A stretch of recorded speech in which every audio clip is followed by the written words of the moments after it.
Big Tower, Thermaltake Big Tower Overseer RXI. So we're gonna start from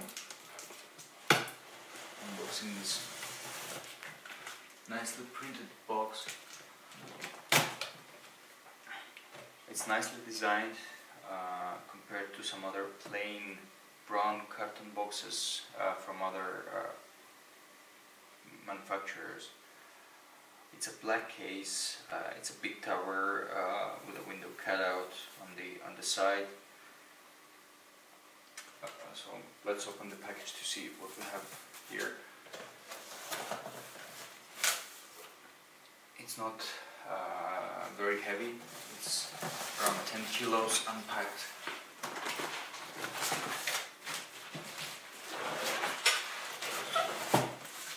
Let's open up.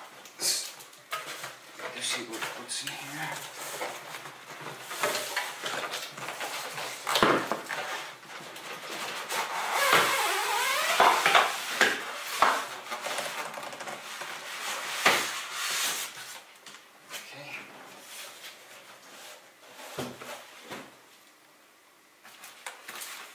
Foam as usual.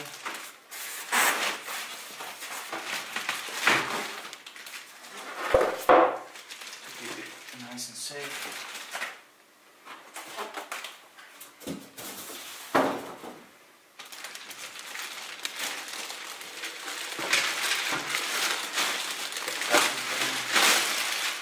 Let's get rid of it. So first of all, we have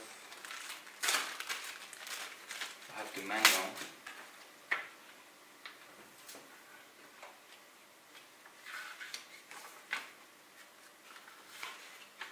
Manual in different languages describing all the specs and aspects of this case.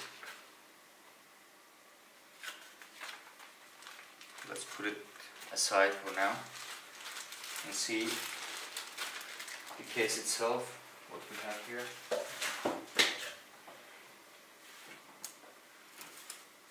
So there is a small window on the side. Open to see what's inside.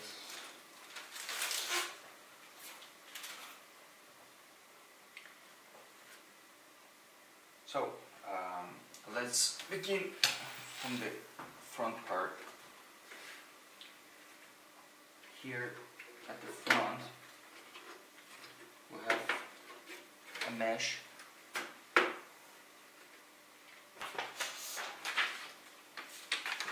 We have a mesh with 4, 5 and a quarter. It's 4.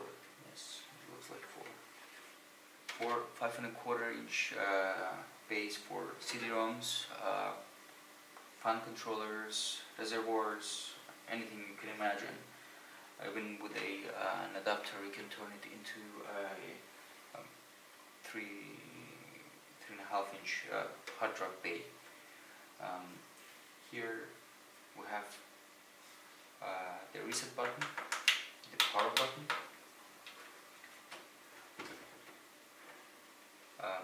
USB 3.0, 2 USB 3.0 ports, 2 USB 2.0 ports, 1 eSATA port, a headphone jack and microphone jack, as well as the hot swap bay for 2.5 inch SATA drive and 3.5 inch SATA drive. So let's see closer the front part. Let's see if we can take out this grill. Yes. Here we have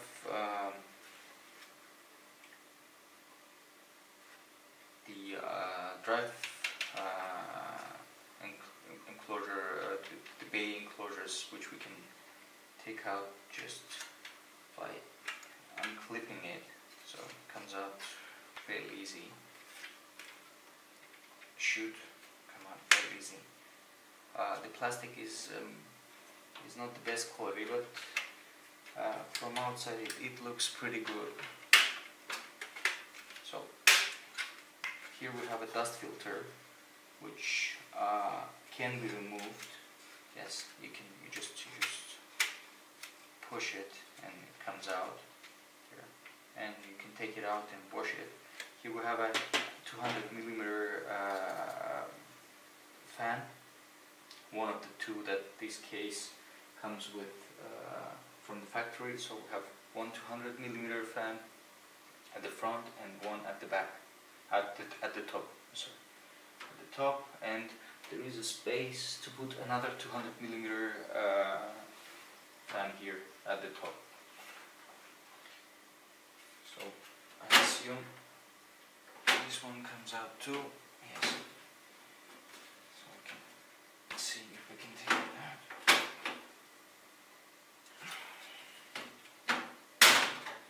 Yes. So you need to be careful because there is wiring here. So make sure you don't break or damage anything. So we have the 200 millimeter here, another 200 can be fitted here for exhaust. So this one is intake, this one is exhaust at the top, and another 200 millimeter can be installed at the top for exhaust. And I assume you can install a 240 millimeter radiator here at the top if needed, or two 120 millimeter fans, or two 140 millimeter and two 200 millimeter fans. Here is a honeycomb ventilation holes mesh, as you can see. Put it back. Okay. Let's put the front panel back as well, and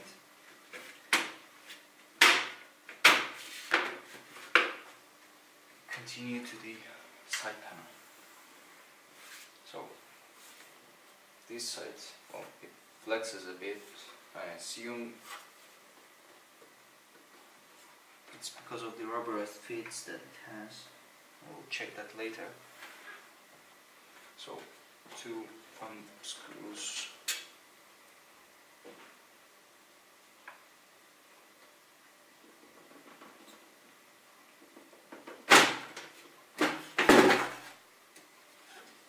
Here we have a space for another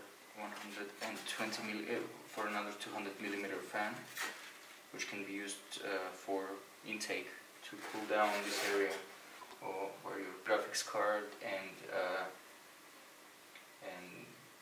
the other chips, the so-called salt bridge, will be placed, as well as your power supply. So there is a small glass here which will help you to show some of the internals of your case.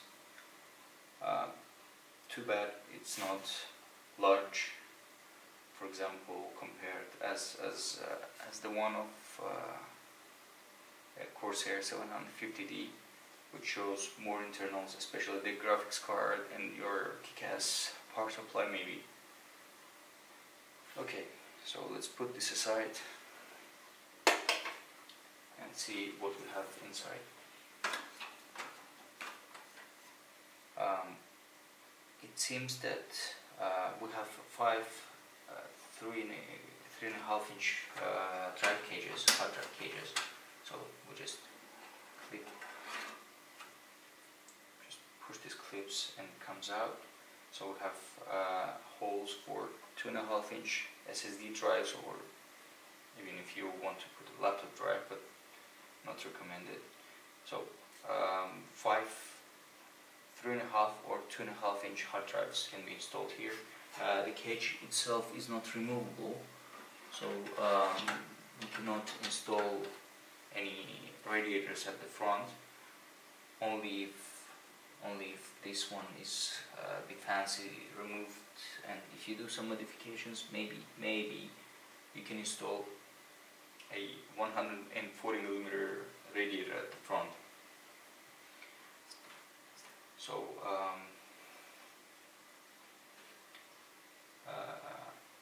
let me bring the camera closer so you can see more details here.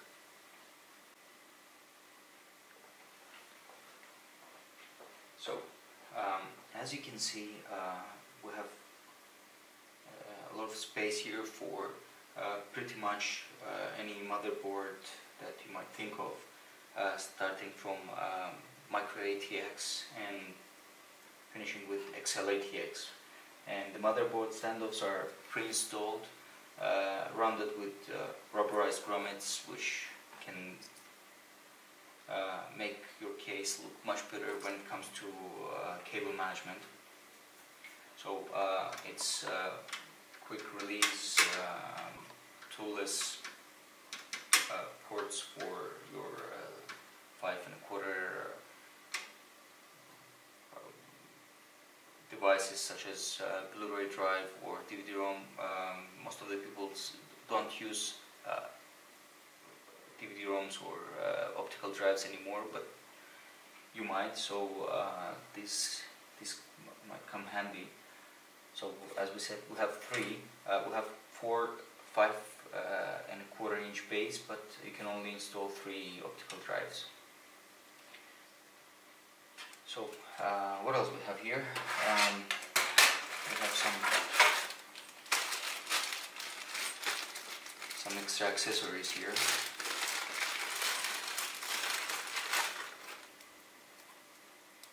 So this is a motherboard power extender for the cases when your power supply cable is not long enough. So this cable can help you to extend that cable a bit more. Some zip ties and screws.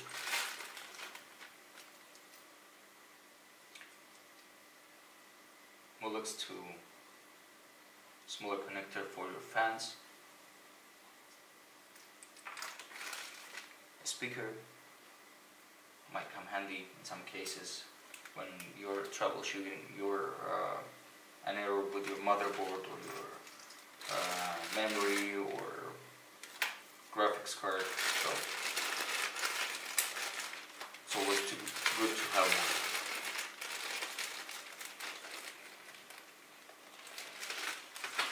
Here we have some cables. So it's the front panel audio, 20-pin USB 3 eSATA. It's the USB 2 connector here.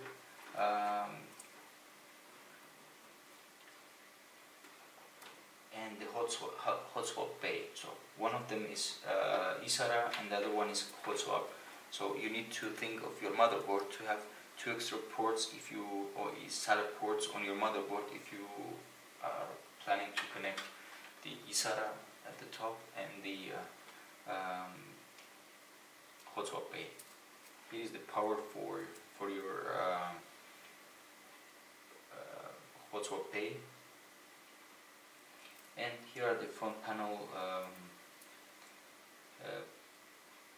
switches such as power reset and the LED connectors.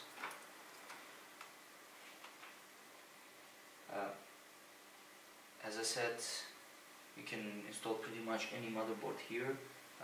There is much room from the top, so even if you plan to install a radiator, you will have to install the radiator from the top and the fans underneath, because there is not enough space. It's roughly 3 centimeters from the top of, will be 3 centimeters, 2.5 from the top of your motherboard up to the top part of your case. So you need to bear that in mind. Okay. Oh, actually, so this is your. There must be some kind of lighting here. So this is the lighting power, and here is the power connector, Molex power connector for your hot swap bay. Here we have the connector for our back 120mm exhaust exhaust fan. And let's turn the case to look at the back.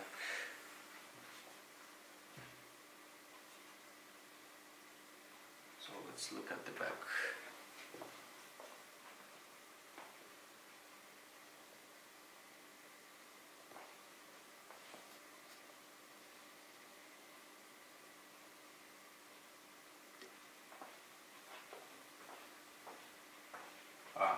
A couple of more things I wanted to mention about the bottom part of this case is that you can install either at 120 or 140 millimeter fan here for intake, I assume, at the bottom, and here is the space for your power supply. So if you install the fan, the power supply will have to be small enough to fit. There are no rubbers here to optimize to minimize the vibrations and optimize the placing. At the back here, here's the power supply hole. Here are the rubberized grommets for your external water cooling. Here are 8 PCI Express output bays if you need. So it's 8 available here for your PCI Express, for your SLI or Crossfire, and other PCI cards such as Wi-Fi card or audio card, etc. Here's the input-output shield cutout. There is some spacing here. Not sure for what it is, but it might be for your keyboard or I don't know what. So let's take these thumb screws out to see the back part, the second side panel here. As you can see, there is a bump here on this part, and I assume that it's for better cable management.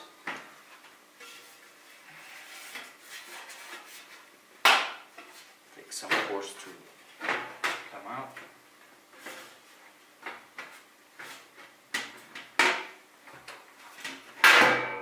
Okay, came off.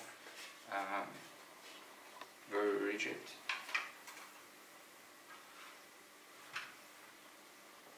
Very rigid. So there is about 1 centimeter space here to increase, to make it easier, the cable management.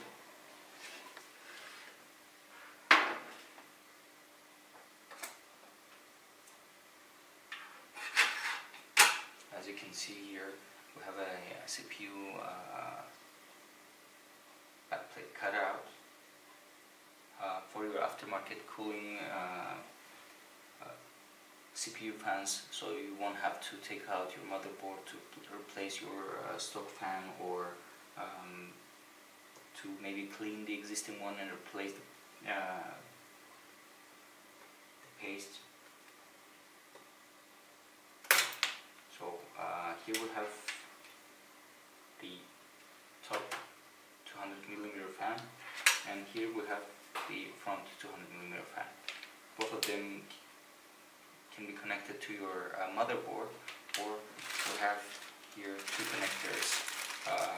This one, 2 mullets, so you can connect them to regular power of your power supply. But I highly recommend connecting them to your motherboard so you can monitor them as well. Here are the other cables. Here is some spacing routing for your cable management, so you can route them through here, make it look nicer. Grommets for your power supply to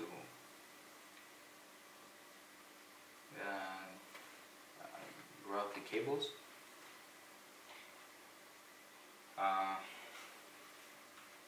pretty much it about the bad side. There is nothing more to say about it. And I guess we have the bottom part left. So rubberized fit.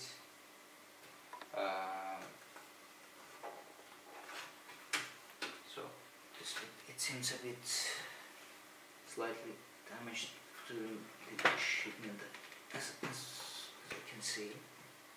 So it's rubberized for eliminating any vibration, and it stands of 2.5–3 centimeters from your desk or your floor for better air cooling. And here we have the dust filter, which can be taken off, washed, cleaned, whatever, and put back.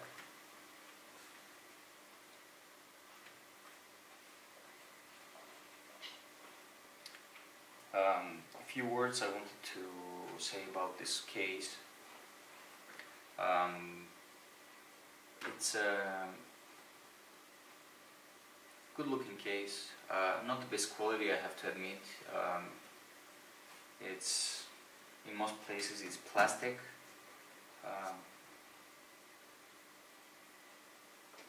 But at this price point, where you get a full tower for a very good price, I can say that it's a good value. So you get what you pay for. It can house anything that an ordinary gamer or enthusiast can think about.